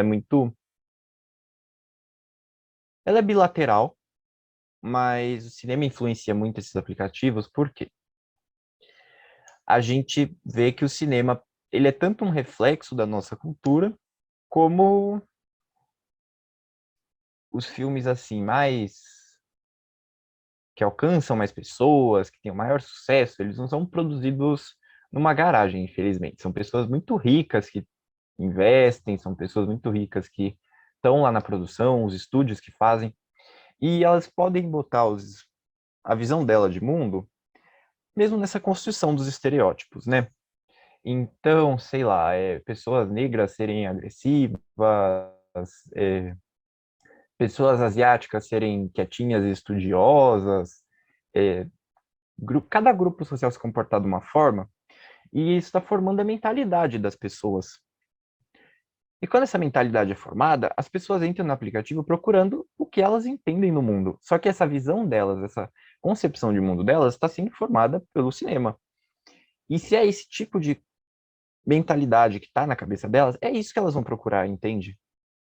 Eu acho que essa é a relação principal. A mídia, a TV, cinema, isso afeta muito a questão dos aplicativos. Porque, como eu tinha dito antes, a mídia, imagem, a TV, aquilo que ela mostra, por exemplo, sobre os pansexuais, não tem tanta representatividade, mas aquilo que eles mostrarem vai ser a maior parte o que muitas pessoas vão conhecer. Tipo, a TV mostrou que isso é ser pansexual. Então, para a maioria, aquilo que a mídia mostrou é ser um pansexual. Entendeu? Então, as pessoas elas chegam no aplicativo com ideias que elas pegam da mídia, com ideias que elas veem da mídia. Às vezes, muitas vezes, as pessoas elas não sabem nem o que é ser pansexual. Na verdade, muita gente nem sabe que existe esse termo, nem sabem o que é, na verdade, quem é, se tem. Então, se a mídia não mostra, Então ninguém vai saber. Agora, se a mídia mostra ou de forma ruim, ou tanto de forma ruim quanto de forma boa, aquela informação que a mídia passou é o que as pessoas vão entrar no aplicativo procurando. Porque, querendo ou não, a maioria não vai buscar mais informações, tipo, nossa, vi aquilo, nossa, o que é ser pansexual? Vou lá pesquisar. Não, elas vão ver aquela primeira impressão, vão ver o que é e vão entrar no aplicativo com aquilo na mente. Como a mídia não mostra algo bom, tipo, no caso, não mostra algo bom, algo diferente sobre o que realmente é ser pansexual, então eles pegam o que eles veem na mídia, na internet, vídeos, filmes, coisas assim. E muitas das vezes não é bom. Então eles entram no aplicativo com essa impressão. Uma pessoa pode nunca ter ouvido falar dos aplicativos, porque não digo do cinema, porque toda a gente conhece o cinema. Claro que nem toda a gente tem, por exemplo, acesso a uma televisão, nem pode ir ao cinema por várias razões, não é? Mas eu penso que dificilmente uma pessoa não saiba que existe, mesmo que não possa ter acesso. Portanto, eu acho que, por exemplo, uma pessoa que não conheça os aplicativos já é uma coisa que nem toda a gente sabe que existe, principalmente pessoas que estão na fase do descobrimento de si próprias, de sua sexualidade, do seu género, normalmente estão na fase em que vão procurar sítios onde se possam sentir seguros, em que pertencem. E daí o cinema tem um papel muito importante, porque pode mostrar aos espectadores que existem esses aplicativos e que dentro desses aplicativos representar tanto a parte positiva como de pertença, de aceitação, como a parte negativa que eu falei há pouco de transfobia ou homofobia até dentro da comunidade. Acho que é importante que o cinema represente estes dois componentes para que o espectador saiba aquilo que lidará, provavelmente, dentro dos aplicativos. Aquilo que elas veem é aquilo que elas vão saber sobre nós. Então, se alguém representar de uma forma ruim, por exemplo, uma pessoa pansexual, é aquilo que as pessoas vão ver, vão saber o que é. Ninguém nunca vai tentar querer saber mais sobre o termo, sobre o que é. Eles vão ver aquilo, vão ver o que a mídia mostra, e para eles essa vai ser a verdade. O impacto que isso tem, tanto nas pessoas à minha volta como em mim, eu penso que nas pessoas à minha volta, se calhar, que pronto, eles instruíram-se bastante, a minha família instruiu-se bastante no tema de transexualidade, por eu ser trans, não é? Então eles agora sabem bastante sobre o assunto e até ajudam pessoas de comunidade LGBT, são bastante mais abertas, pronto. Portanto, eu acho que nesse ponto o cinema tem um impacto muito positivo nas pessoas à nossa volta, porque tem a possibilidade de lhes mostrar então, de ensiná-las coisas que as pessoas normalmente não sabem porque vêm de épocas diferentes, não é? E os aplicativos também têm esse impacto nas pessoas, porque mostram que existem, que nós conseguimos ser unidos uns com os outros, conseguimos ser maus uns com os outros também, mas de modo geral conseguimos ser unidos uns com os outros e que isso não nos vai derrubar. Portanto, os homofóbicos, os transfóbicos e essas pessoas é importante saberem que nós somos fortes e temos uma base de aceitação entre nós e que nos protegemos uns aos outros e isso é muito importante. Com certeza o cinema ele influencia de uma certa maneira, porque se aquele homem ou aquela mulher ou aquela pessoa que está naquele momento na vida dela decide aquilo, eu vou fazer isso, e comunica às pessoas de, eu fiz isso, me senti melhor, e eu acho que isso vai ser bom para mim, só que aquela pessoa tem uma vida diferente da sua, uma situação financeira diferente da sua, um lugar de fala até diferente do seu, então para ela aquilo não vai fazer sentido, às vezes para você não vai fazer. Então eu acho que é desse lugar, a partir desse lugar que a mídia se aproxima do aplicativo nessa questão de deixar todo mundo meio, não parecido, mas querendo a mesma coisa de certa forma, assim. Não que isso seja errado, mas isso acaba com a individualidade de cada um. Eu acho que perder a individualidade é muito sério, assim. Porque ninguém foi feito para ser máquina, ninguém nasceu máquina. E ninguém nasceu para ser igual. Então, eu acho que perder a individualidade, que é uma coisa que a gente trabalha muito na escola, eu acho que é uma coisa muito importante, assim, é muito difícil, porque quando a gente cresce, né, e a gente começa a trabalhar, e a gente começa a estudar, a gente acaba perdendo muito do que a gente já foi um dia, que faz bem pra gente, às vezes não faz, mas às vezes faz. Eu acho que vale a pena rever muito isso, e agora eu trabalhando com crianças, eu vejo o quanto é importante, sabe? Coisas que a gente tem que ter um insight de falar, meu Deus, eu preciso voltar com isso, ou às vezes é só fazer uma coisa que você gostava muito. Às vezes é só voltar a fazer uma pintura, às vezes é só voltar a fazer uma aula de piano. Às vezes é só, sei lá, brincar na rua, jogar um futebol na grama, qualquer coisa. Mas que você se lembre de quem você é. Então, por mais que os meios de comunicação ele te afaste de quem você é para ser aquela pessoa que você quer ser, mas não que você não devesse ser, mas que você seja, mas sendo você, entendeu? Não deixar de ser você.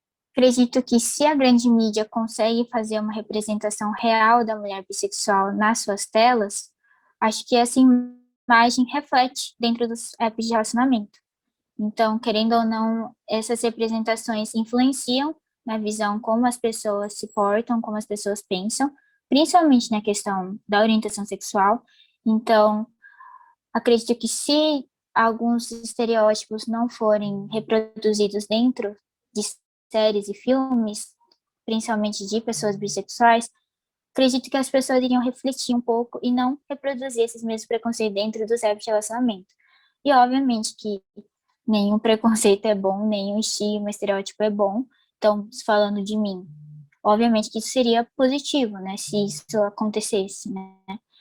Mas acho que na realidade não é o que acontece. É por isso que, né, esses preconceitos são perpetuados dentro da grande mídia e também dentro dos apps.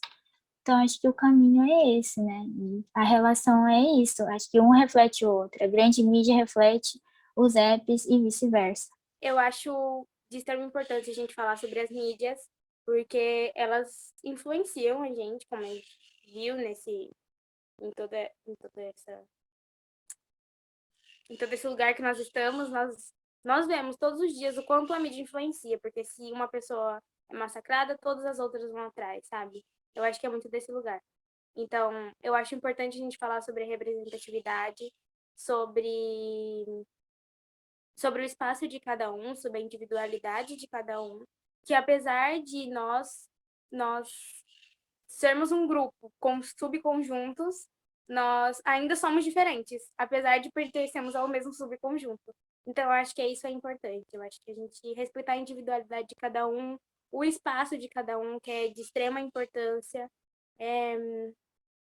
Eu acho que é isso. Eu acho que o aplicativo e a mídia, eles têm grande responsabilidade no nosso mundo atual, das pessoas se comunicarem, das pessoas verem o óbvio, porque é necessário ver o óbvio, ver o diferente também, mas eu acho que esse lugar de ser quem você é, apesar de tudo, apesar de toda a mídia, eu acho que é o mais doido, assim, você conseguir ser quem você é, apesar da mídia. E ser, ser você mesmo e lutar, óbvio, pela causa, porque é uma causa que a gente, por mais que a gente lute muito, muito, dá pra ver que a gente tá muito longe ainda. E é uma luta que eu quero apresentar para os meus filhos, para eles lutarem também. Que as crianças que estejam nascendo hoje, elas tenham esse olhar dessa geração atual, de que estar tudo bem, que as crianças não nascem, é óbvio que vai nascer com trauma, mas que esse trauma elas não tenham mais, que, que elas não tenham mais esse trauma sobre a sexualidade, que elas entendam que tá tudo bem ser assim, sabe? Você vai ser amado assim. E é um processo, todo mundo passa, e eu acho que é isso. Quando a gente está trazendo uma representação, isso dentro das mídias, quando a gente está trazendo uma representação de algo, sobretudo de uma população que é muito discriminada, muito invisibilizada, que esperou muito tempo para conseguir estar sendo enxergada como está sendo hoje, A gente não pode esquecer de uma coisa que é muito importante, que é estar falando da autoestima dessas pessoas. Aí está falando da saúde mental dessas pessoas. Então, assim, tem que ser olhado com cuidado. Tem que tirar esses estereótipos, tem que se aprofundar, tem que trazer o lado negativo, sim, mas tem que trazer também o lado bom, o glamour, a força, a potência desses lados, porque a gente está mexendo com autoestima, né? Então, assim, eu vejo o perigo do estereótipo grande é isso, sabe? Porque a gente coloca, às vezes, num lugar muito ali negativo, muito ruim. E não é no sentido de falar sobre o lado ruim das coisas, não é nesse sentido. Mas de colocar aquela situação num lugar ruim, né? Como o gay, um exemplo, né? O gay que é safado, que só pensa em sexo, entendeu? Que só pensa em macho, entendeu? A travesti que se prostitui, a lésbica agressiva, entendeu? Isso, nossa, mexe com a autoestima e é muito negativo. E aí a relação que eu vejo das duas partes, né? Tanto na mídia, né, da televisiva e tal, como na mídia dos aplicativos, é justamente isso, sabe? A reprodução do estereótipo pelo estereótipo, o vazio das relações, né? E isso a gente vê de ambos os lados, embora a televisão ela endossa mais o discurso, endossa mais a relação, né? Até porque a gente está vendo e tudo mais, mas está ali naquele mesmo lugar, né? Do vazio, da falta de profundidade, né? Da falta do cuidado, da falta da empatia, né? Da falta do... Essa palavra já está batida, mas eu vou usar aqui, do empoderamento daquela figura, daquele corpo, daquela corpa. Então, é uma relação muito íntima e é uma relação de troca, né? O aplicativo é um recorte da sociedade, tá? E as mídias são um porta-voz, vamos dizer assim, da sociedade. Então, o que acontece ali dispara para os outros lugares, entendeu? Por isso que eu falo, a mídia é importante porque ela comunica, ela expressa, ela traz em voga, né? Ela coloca ali em pauta. Se aquilo não é bem colocado, se aquilo ali não é bem feito, se aquilo lá não é feito com o mínimo de cuidado, de carinho, sabe? De sutilezas, aquilo já começa ruim. Já comunica de uma forma ruim, já se expressa de uma forma mal expressada, e aí vai para aquele recorte, por exemplo, que é o aplicativo. O aplicativo nada mais é do que um recorte da sociedade, gente. A gente vê na sociedade isso, né? Tudo que a gente vê no aplicativo, a gente está vendo fora. O aplicativo, como eu disse, ele legaliza, ele possibilita mais, de uma forma mais fácil, porque você consegue se esconder atrás dele. Mas é um recorte. Então, não tem como dar certo num lugar e dar certo no outro, sabe? É loucura. Se na sociedade as coisas não estão muito bacanas, né, para nossa população LGBTQIA+, o aplicativo não vai ser diferente. Eu acho que a gente precisa ver mais travesti. Acho que a gente precisa entender o que é travesti. As pessoas querem legalizar, sabe? Não é nem... Querem dizer o que é, sabe? Há pouco tempo atrás eu fui num posto de saúde ver a questão da minha hormonização e quando eu falei que eu era mulher trans, a mulher olhou para minha cara com um ar de deboche e continuou me tratando no masculino. Eu entendi o que ela quis dizer. Ela não me aceitou como mulher trans, entendeu? Por quê? Porque a minha voz é grossa, entendeu? Eu não tenho seios fartos, entendeu? Para ela, na concepção dela, eu não represento o que é feminino. Então, ela me desautorizou. Eu não estava autorizada a ser uma mulher trans, não para ela, entende? Então, por quê? Aí a gente tem vários porquês, claro, vários, muitos, na verdade, mas dentro disso que a gente vem conversando aqui, eu acho que os estereótipos eles têm uma força muito grande nisso. Quando a gente vê que a possibilidade da mulher trans é uma Ariadna, entendeu? É aquela mulher que tem voz feminina, um corpo de mulher e tal. Ah, então tá, tá autorizada a ser mulher trans. Travesti, não, entendeu? Se eu quiser dizer que eu sou uma travesti e não sou nem uma coisa nem outra, não sou nem mulher, não sou nem homem, entendeu? Como disse a Lina, eu posso dizer. Eu sou o fracasso. Eu fracassei. Sou o fracasso de tudo aquilo que esperavam que eu fosse. Não sou homem, nem sou mulher, sou travesti. Eu tenho esse direito, assim como eu tenho direito de falar, não, eu sou travesti e sou uma mulher, tá? E de peito, veja você ou não. Eu posso, só que o estereótipo não ajuda, entendeu? A forma com que é mostrado as coisas, a forma como é encarada as coisas, não ajuda. Eu acho que a gente tem que entender que existe N possibilidades de vivências. N. E quando a gente entender que existe essa diversidade de formas de vidas, a gente vai entender a respeitar o outro e entender se o outro diz que é, ele é, gente. É simples. Corremos descalços por esse chão, procurando quem somos, em vão, escutando a cada esquina, outro não, mas continuamos em busca da razão. Caímos e nos levantamos, nos damos as mãos, partimos e relembramos nossas irmãs e irmãos. Entendemos e nutrimos nossos pequenos grãos.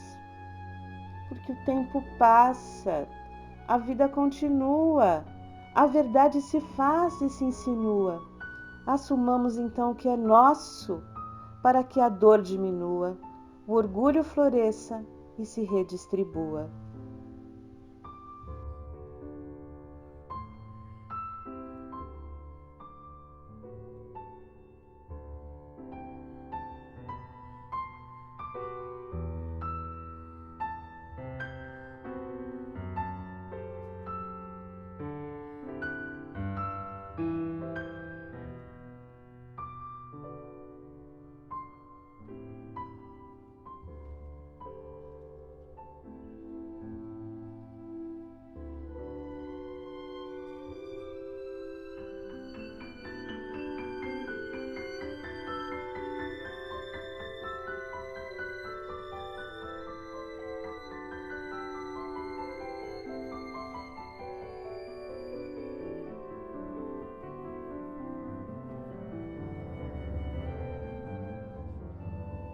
Eu nunca fui tão aberta sobre a minha sexualidade.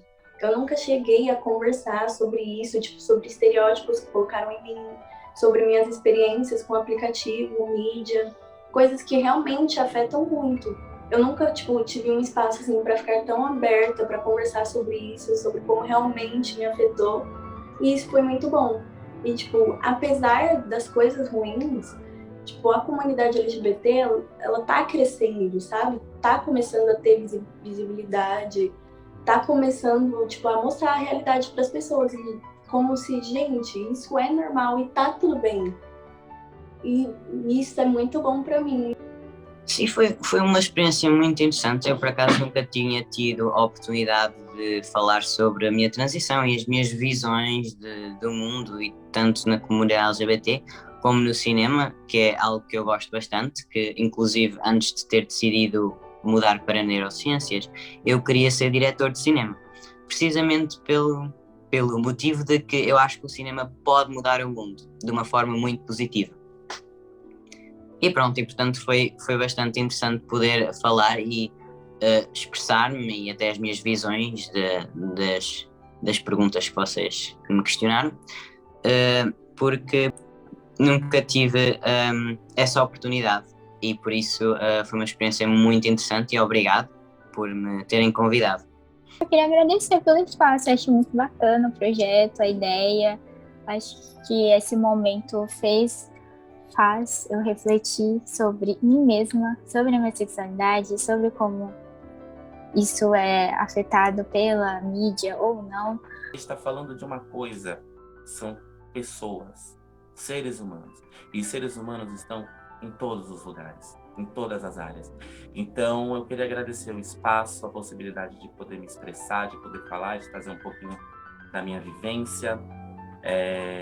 dos meus momentos e agradecer. Tá? Agradecer ao Guilherme Modesto, ao João Vitor Soares, agradecer por esse espaço. E é isso. Muito obrigada e vamos trazer mais para os trabalhos acadêmicos. A gente sabe que a academia, ela forma também, né, não só profissionais, mas pensadores. Então, vamos pensar sobre isso. Obrigado.